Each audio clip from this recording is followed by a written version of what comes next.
Motorsport TV Live, brought to you by Motorsport Tickets, the dedicated motorsport experiences provider.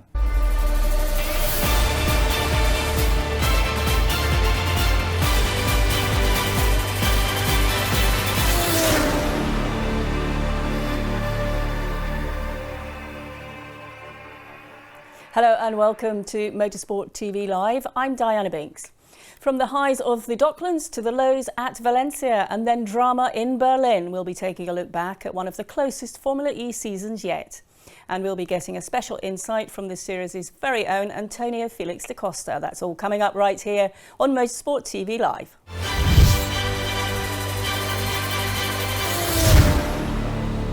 In a remarkably close season, 13 drivers were in contention heading into the Berlin E-Prix and 4 in with a real strong shout for the title. Off the line, there was drama and heartbreak as Mitch Evans, perhaps the favourite, failed to get away. The pack behind was then forced into avoiding action. But another championship protagonist, Eduardo Mortara, couldn't swerve clear of the stricken Jaguar, and a violent crash saw the pair taken out of the run-in, but thankfully unhurt. That left Jake Dennis seemingly in prime position with standings leader Nick de Vries drop down the order. Sensationally, before the field had made the first corner after the start line accident was cleared, we lost another title contender as the Brit locked up into turn 1 and hit the wall.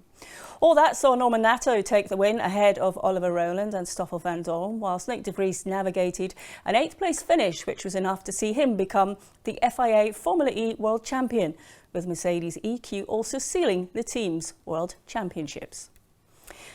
And looking ahead, Formula E and the FIA demonstrated the championship's forthcoming 200 mph Gen 3 electric race car and its Delta Wing-inspired design ahead of its 2022 Season 9 debut. The Gen 3 was presented to an exclusive group of manufacturers, teams, drivers and partners in Valencia during pre-season testing for Season 8, which begins in January. Former FIA President Jean Todt had said the new Gen 3 Formula E single-seater is a car created at the intersection of high performance, efficiency and sustainability. But a team who won't make it into Season 9 are Mercedes, as they officially announced they would quit Formula E at the end of 2022 to concentrate on Formula 1 amid a refocus of resources for electric vehicle development. The newly crowned FIA World Championship outfit will eventually follow Audi and BMW in leaving the series in its current manufacturer capacity at the end of the Gen 2 era. The announcement arrived only 3 days after Nick de Vries was crowned champion, and Mercedes took the team's title in only its second season as a works squad. Well, Techeetah's Antonio Felix da Costa spoke to Motorsport's Rachel Downey earlier in the week and gave his view on an action-packed Formula E season. Welcome to the show. Now, going into this year, you were defending your title. Did you expect the roller coaster and the tight season that we ended up having? Well, first of all, thanks for having me. Yes and no. Obviously, when we get to the end of an era where, we're having the same regulations, the same cars for 3-4 years, obviously every team gets so close together, it becomes so competitive. And then with the way Formula E is, with the rules, especially in qualifying, where we have the group thing where the leaders of the championship need to qualify first, therefore they don't get the best track, so they qualify at the back, and this keeps on happening. The snowball effect keeps on happening the whole season. So the effect was that we arrived at the last round with 15 guys that could mathematically win the championship. So I was amongst them, thankfully. It's been 3 years now where I arrive on the last day of the year with a chance of winning it, having won it once. So, that's always one of my goals, put myself in a position to fight on the last day. And we did that, but so did other 14 guys. And obviously the rules prompt for that. I think with the new rules next year, we won't see 15 guys anymore at the final race.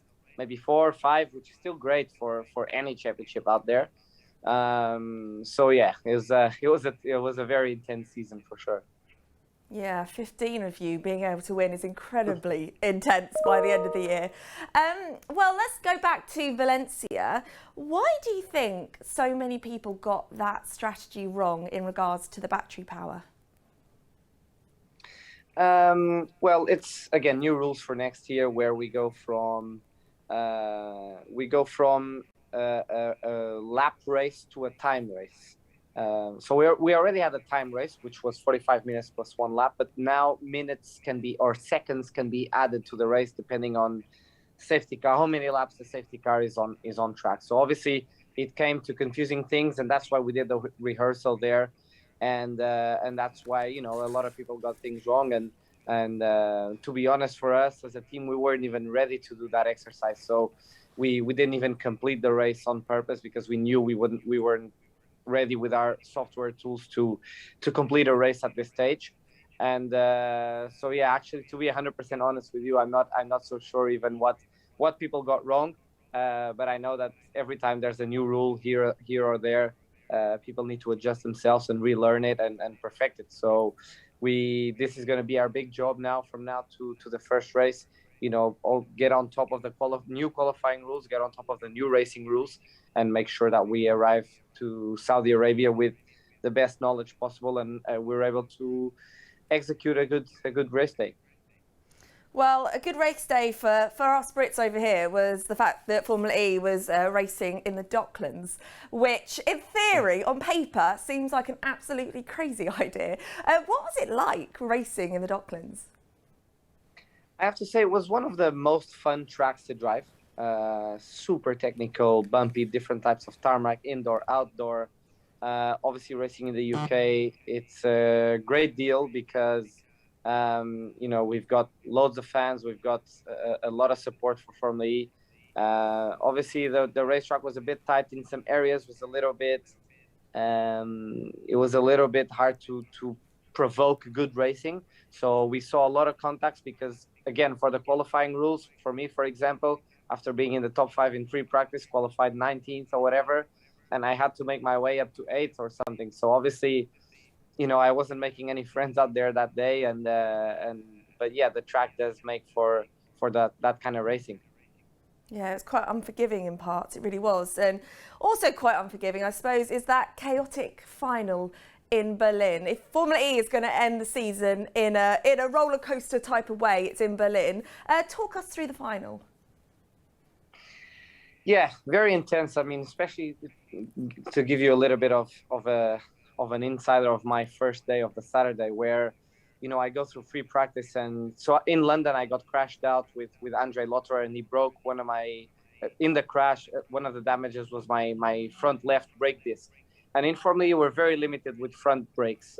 We only get 4 or 5 sets a year, and not all of them work to perfection. So that was my perfect set of brakes, and it was broken in London. So I go through the Saturday in Berlin with trying out the other set of brakes that I have, and I'm not happy with them. My car is not behaving like it should. So we fixed it for free practice 2, and it was good. But then, because of a red flag through the free practice, we overheated the front brake, so we had to go into a new set going into qualifying. So the worst nightmare as a racing driver, having a new set of brakes for a one-lap shootout qualifying. And we go to Super Pole and qualify second. So for me that day, the race wasn't even started yet, and I had already been through so many emotions. But then I put myself in a position where my biggest rivals are not even in the top 10. If I finish that race second, I take the championship lead. So looking great. I have my teammates just ahead of me, which could play a very important role there as well. And the reality is that we were just not fast enough. So we started going backwards in the race. And, I don't regret anything this season. We just didn't have the fastest car, and we didn't do the best job. Other people did a better job than us as drivers, as teams. So we ended up not winning this time. But, as I said, coming into the last day as a contender, still putting myself within a serious shot. So have to be proud of that. How does a driver, how did you mentally get into that correct place to start that race in Berlin with all of that upheaval leading up to it? I mean, I know you've been in motorsport since you were 7, so this is obviously something in your blood, but how do you do that? How do you switch off and go into driving mode? It's one of the coolest things to do, to be honest. It's all of that mental preparation, good moments, bad moments, and all of these within a a short amount of time, a couple of hours. We do a lot of work on that as well. Me, at least with a mental coach and stuff like that. The way I warm up, the way I calm myself down and recompose myself, whatever. So yeah, it's an interesting part of it, and you see some athletes dealing with that better than others. But yeah.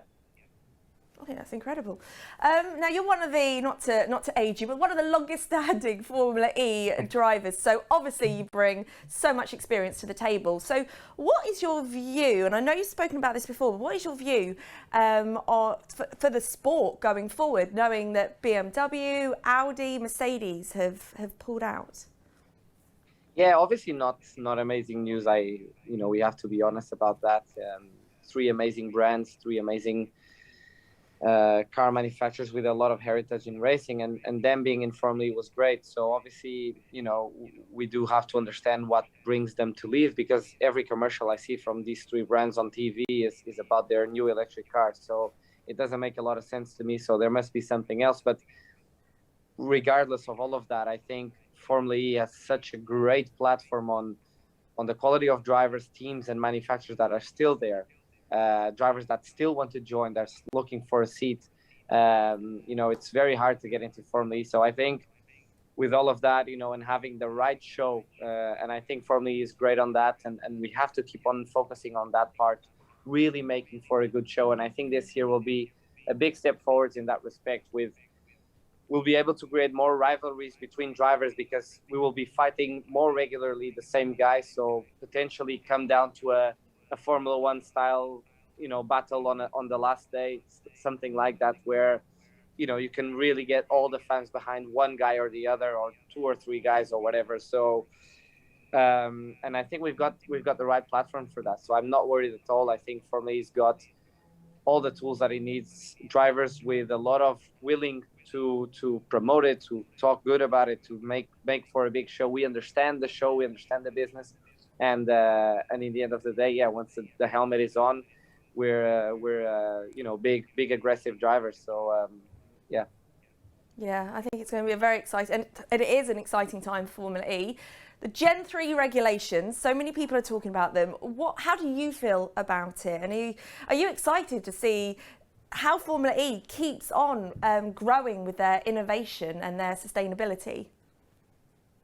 Yeah, I mean, again, this Gen 3 car, it was meant to be here today, and we've delayed it for a year, or Formula E is delayed it for a year due to the pandemic. We have seen the car, we've seen where it's going. The regulations are amazing. It's lighter, more power.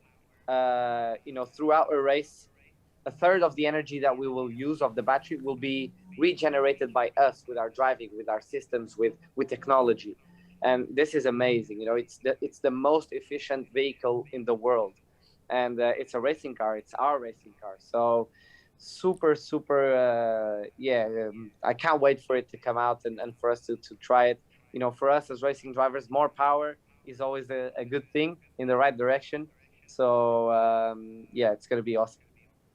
Yeah, and it's really refreshing to see a driver that passionate about the championship that they race in.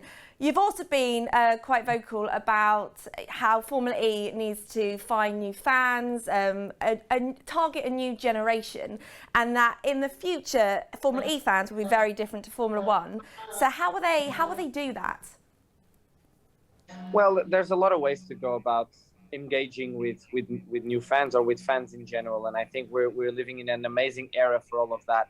With metaverse, with NFTs, and I'm obviously going way out of the box here, but I do have a lot of business outside of racing related to these kind of things, and I can see where it's going. I can see other sports already doing it, and that's definitely one way to use technology to bring fans closer to us. And I know the fan boost, I know the attack mode. It was initially things that us racing drivers were not up for it, that this is not normal racing, whatever, so on and so on. And today, I think, when I walk on the street and people recognize me, they say, I voted for Fan Boost, good luck, voted for Fan Boost. So it is something that fans genuinely believe, and it does bring them way closer to us on the racetrack. They can have an influence on us winning or losing a race. And I think that is the way. Obviously, we see football teams doing this now with with fans being able to pick their new jersey or what jersey they're going to use that day. So stuff like that, really try and involve them. And so this is one way. And the other way is something I have already talked about, which is just having a great show, a great championship with good drivers, good rules, good cars. And this will be the easiest part. This we already have. So again, I see a really, really bright future in that. I think Formula E has always been a pioneer in finding new rules, finding new ways of engaging with fans. So yeah. Do you know what? You've pretty much answered my next question, and that was, you know, for someone who's been involved in the sport since the very start, what keeps you in Formula E? Or is it just obvious it's this passion you have for it? Well, I'm not going to lie. The way I got into Formula E was I was in a not so happy place in my life where Formula E was just starting to exist. So obviously there was no aspirations to join something, it wasn't there. And I was on my way to Formula One. I was a Red Bull junior driver, and I was a test driver for the Red Bull Racing.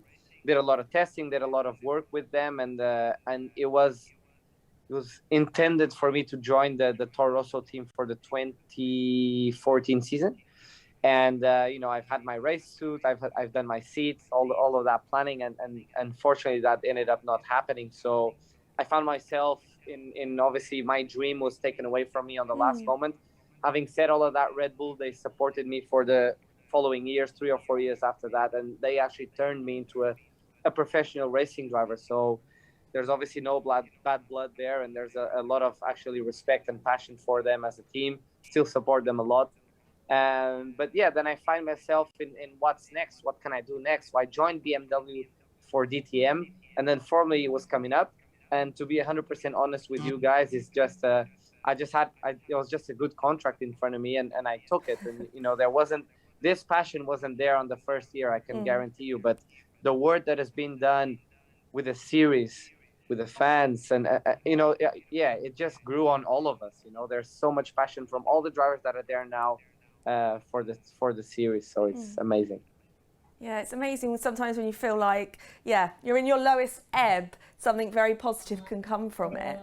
And one thing, my last thing, you've said that a race driver's life is 70% losses and 30% good times. So what would you say is your last good moment in Formula E? Well, unless you're Lewis Hamilton or Max Verstappen, these numbers apply to you. Well, obviously this year I've had a great Monaco. It was a race that I really, really wanted to win, and I had to win it if I wanted to bring myself back to the championship fight. So not only I wanted to, but I had to. And when there's that much pressure on you and you deliver, is unbelievable. But then in the WEC, I've done the WEC as well, and the pole position in Le Mans against so many good drivers was unbelievable. Such a great inside moment. I know it doesn't mean much, a pole position, but to do it around Le Mans and with the margin that I had over the other great drivers was an amazing feeling. Leading that first 3 hours of that race in the wet, and just opening a huge gap to Nick de Vries, which was the newly crowned champion in Formula E. And then, just some good moments here and there. Obviously, nothing on paper, to be honest, but I have learned to grab these small moments here and there, and this is how I fuel myself for the next big thing. Brilliant. Well, Antonio, I could chat to you for ages, but I won't do that to you. Thank you for joining us today here. Thank you so much. Thanks for having me. Cheers. Thank you. Well, that's all we've got time for. Thanks to Rachel Downey and Antonio Felix da Costa. I'm Diana Binks. Join us again here on Motorsport TV Live for more season reviews and roundups. I'll see you soon. Bye-bye.